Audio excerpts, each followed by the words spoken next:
Tem um tipo de incômodo que não vai embora, mesmo quando nada de fato está acontecendo com você. Você vê alguém avançando, alguém sendo reconhecido, alguém vivendo algo que você queria, e alguma coisa se move dentro. Não é exatamente tristeza, também não é só inveja. É um desconforto mais silencioso, mais constante, mais difícil de admitir. Porque ele não aparece como um ataque direto, ele aparece como comparação. Você começa a observar mais do que deveria, pensar mais no outro do que em si, acompanhar trajetórias que não são suas. E aos poucos, sem perceber, a sua vida começa a girar em torno disso. Não em torno do que você constrói, mas em torno do que você reage. E o mais perigoso é que isso não parece um problema sério, parece só um incômodo normal, uma reação humana, uma sensação passageira. Mas não é. Porque quando isso se repete, não fica só no campo da emoção. Começa a reorganizar você por dentro. Você passa a interpretar mais, julgar mais, comparar mais e agir menos. A energia que poderia estar indo para a sua vida começa a ser consumida pela vida dos outros. E é aqui que a coisa muda de nível. Nietzsche não via isso como uma simples emoção ruim.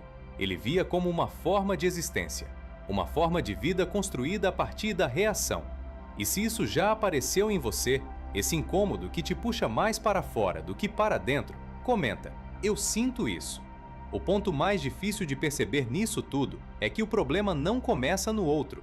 A outra pessoa só existe, só vive, só avança, só aparece. Mas em algum momento, ela deixa de ser apenas alguém fora de você e passa a ocupar um espaço dentro. E é aí que tudo muda. Porque não é mais sobre o que o outro faz. É sobre o efeito que isso começa a ter em você. Você não está só vendo, você está reagindo. Reagindo com comparação, com julgamento, com uma sensação constante de que existe algo fora do lugar. E aos poucos, isso vai criando uma forma de leitura. Você começa a interpretar a vida a partir do outro. O que ele tem, o que ele conseguiu, o que ele representa. Passa a funcionar como referência. E sem perceber, a sua vida deixa de ser medida por aquilo que você constrói e passa a ser medida pelo que você observa. É aqui que Nietzsche entra com mais força, porque ele não está olhando para uma emoção isolada, ele está olhando para uma estrutura. O ressentimento não é só sentir algo ruim, é começar a organizar o seu mundo a partir disso. Você não apenas sente, você começa a pensar assim, a interpretar assim, a se posicionar assim, e isso vai se consolidando. No começo, parece só um incômodo, depois vira um padrão, depois vira uma lente. E quando essa lente se instala, você já não enxerga a vida de forma direta. Você enxerga sempre em relação, sempre comparando, sempre avaliando, sempre reagindo. E é por isso que o problema não é pequeno, porque a partir desse ponto, o outro não está mais só fora da sua vida, ele está participando da forma como você existe. O problema é que isso não fica só no pensamento, começa a afetar a forma como você vive. Você adia mais, começa menos, termina menos ainda. Não porque não sabe o que fazer, mas porque a sua energia já não está inteira. Uma parte dela está sempre fora, sempre acompanhando, sempre reagindo, sempre ocupada com algo que não é seu.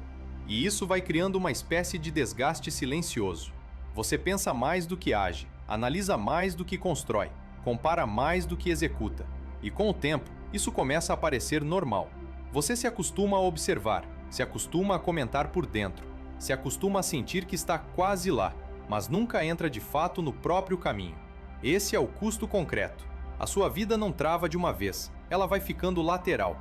Você continua se movendo, continua ocupado, continua pensando que está tentando, mas no fundo, não está avançando naquilo que realmente importa.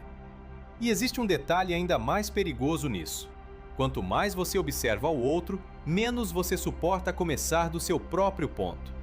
Porque o seu começo sempre parece pequeno demais, comparado com o meio do caminho de alguém. E aí você trava antes mesmo de começar. Não por incapacidade, mas por comparação. E é assim que o ressentimento começa a tomar forma prática. Ele não te impede só de gostar do outro. Ele começa a impedir você de construir a si mesmo. E quando isso se repete por tempo suficiente, o problema já não é mais o incômodo inicial. É a vida que deixou de ser vivida no seu próprio eixo. É aqui que a coisa deixa de ser apenas incômoda e começa a ficar perigosa. Porque até agora parece que você só está reagindo. Reagindo ao que vê, ao que sente, ao que te incomoda. Mas não é só isso. Você começa a se construir assim. Nietzsche é direto nesse ponto.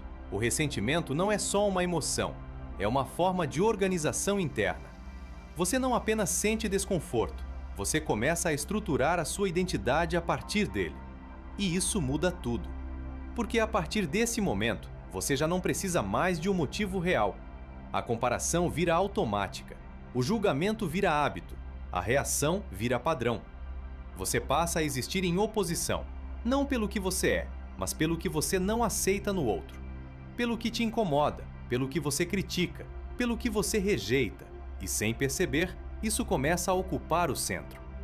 É por isso que o ressentimento é tão silencioso. Ele não precisa de grandes eventos.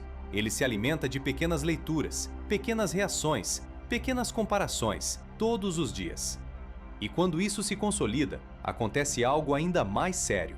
Você para de se definir pelo que constrói e começa a se definir pelo que nega. E aí, mesmo que você não perceba, a sua vida já não está sendo conduzida por criação, mas por reação. E isso tem um custo alto demais. Porque viver reagindo ao outro é uma forma lenta de deixar de viver a si mesmo. No fim, a questão não é apenas o que você sente quando vê o outro, é o que você faz com isso.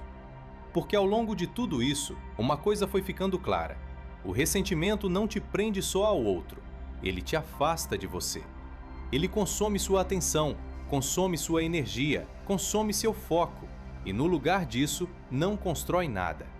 Você observa, reage, interpreta, julga, mas não avança. E esse é o ponto mais difícil de aceitar. Não é que a sua vida esteja parada por falta de capacidade. Ela pode estar parada porque você está vivendo em função do que não é seu. Nietzsche aponta para isso de forma dura. Enquanto você existir a partir do outro, você não começa. Porque tudo em você passa a ser resposta. Resposta ao que viu, ao que sentiu, ao que te incomodou, mas não criação. E viver assim tem um custo silencioso. Você vai se afastando daquilo que poderia construir, enquanto continua próximo demais daquilo que só te provoca. A mudança real começa em outro lugar, não quando o outro deixa de existir, mas quando ele deixa de ser o centro da sua leitura. Quando você para de usar o outro como medida e começa a usar a própria vida como eixo. Quando a comparação perde força, quando o julgamento perde espaço, quando a reação perde prioridade e a construção começa a ocupar o lugar. Porque no fim, ou você vive a partir do que constrói, ou vive reagindo ao que vê. E essas duas coisas não coexistem por muito tempo. Se esse tipo de reflexão te confronta de um jeito incômodo, mas necessário, se inscreve no canal, porque aqui a ideia não é aliviar, é mostrar onde a sua vida pode estar sendo desviada sem você perceber. E talvez a pergunta mais honesta seja essa: quanto da sua vida ainda está sendo vivida em reação, em vez de construção?